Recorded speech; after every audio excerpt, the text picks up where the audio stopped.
Talk about corpus linguistics. And I know that for most of you it's a very dry topic, but for me as a vocabulary guy and somebody who's really into tech, I think there's a lot of interesting things going on. So what I'd like to do is just give you a brief introduction to what corpus linguistics is, and then maybe a couple of interesting tools.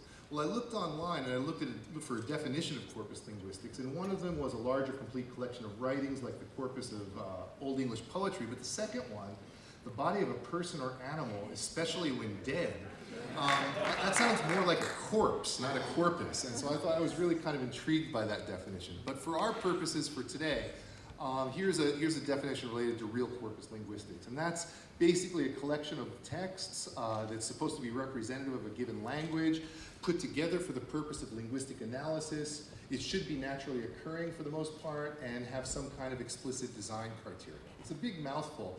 So really what we'll do is we'll just say that for the purpose of this particular presentation, it's just a large bunch of texts. So if you're doing academic, if you want an academic word list, you have a whole bunch of texts that are academic texts, and you'll get an output of an academic word list. And so the idea of pulling text together, there's so many different kinds of corpora, and I don't think I can go through these really quickly, but written versus spoken, general versus specialized, monolingual versus multilingual, annotated versus unannotated, and synchronic versus diachronic. Such a weird kind of corpus that I actually put in a whole nother slide for diachronic, because a diachronic corpus is a corpus that actually you can track the change of English over time. In this case, we're talking about Sumerian literature over a period of 2,500 years, and you can search and access and see how language use has changed over those 2,500 years. But when you're doing corpus linguistics, there's something that you have to be careful about, and that's what I like to call whippy-wygo. It reminds you of WYSIWYG, which is what you see is what you get. But in the case of corpus linguistics, it's what you put in is what you get out. And so on the one side, you see a whole bunch of text going in, and if those texts are not carefully selected, the output for vocabulary list is not very good. I've been working on a bunch of different corpus linguistic projects over the years. One is a business English word list for a TV show in Japan.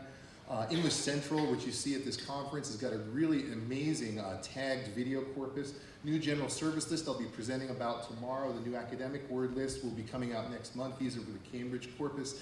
This is the new general service list. This is a core English, 2,800 words, gives about 90% coverage of all the words that your students need. There's a nice little website there that tells you all about it in much more detail. But when you make a corpus and when you want to try and create a word list, you actually have to work with some tools. And basically the first thing, of course, is you need a corpus. But in addition to that, you need a kind of a search engine, which we call a concordancing tool, and then the output is a concordance. So what does a concordance look like? If you do a search for the word language, for example, what would happen is that within that corpus you would get lots and lots of different examples of that word that would be authentic examples from within that corpus. Now this is very interesting for researchers and for teachers, but not necessarily so interesting for students.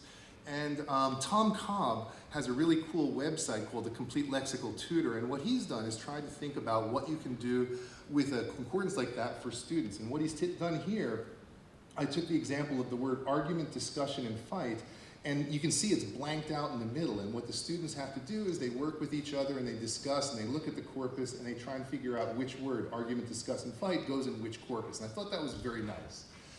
What we do at English Central with the video corpus is kind of interesting. If any of you know the old Monty Python skit for the argument clinic, it's a very cute skit, but what if you didn't know the word argument? Well, in a video corpus, what you would do is you would click on the word argument, and this would take you to an online dictionary that would allow you to sort of course, see what the definition for argument is. But in a tagged video corpus, you can see that little 72 over there. That means that within our corpus, we have 72 examples, video examples of the word argument being used in different video clips. So you would click on the thumbnail, click the start button, and it would randomly select 20 short clips. And so you would see, for example, Steve Jobs in one of his speeches using the word argue, a very short clip from a TED Talk where the word argue is used, Voice of America where the word argue is used, Patricia Kuhl, a famous linguist, and so on and so forth. So the idea is to sort of contextualize language learning, and this video corpus is kind of very fun for students. Another really cool tool that Tom has is the keyword extractor, and what this does is it compares the frequency of words in a text that you want to analyze and compares that with a general corpus. And for this case, what I've done is the corpus of Dracula. I've popped Dracula into the text box, and what you see here, you just push a button and boom, you see the top 30 or 40 words that occur more frequently in Dracula than in a regular English text. So the word castle, for example, occurs 524 times more often in Dracula than in another text. And so this is a very quick and easy corpus tool that you can use to prepare and choose words for the classroom. Another really cool tool is word clouds. And what you see here, word clouds are very nice because it's a visual representation of frequency of words within a corpus. Down in the bottom right, you see Romeo and Juliet. In the top left, you see West Side Story. And you can imagine going into the classroom and using these, for example, as pre-teaching activities, getting students to guess. OGTE is a tool that Rob Waring and I have developed that is also a corpus-driven tool, which allows you to take a text, in this case I think it's Moby Dick, and compare it against a frequency word list, in this case the new general service list that I've just made, and you get to instantly see which words are in list and out of list, and that can help you to simplify.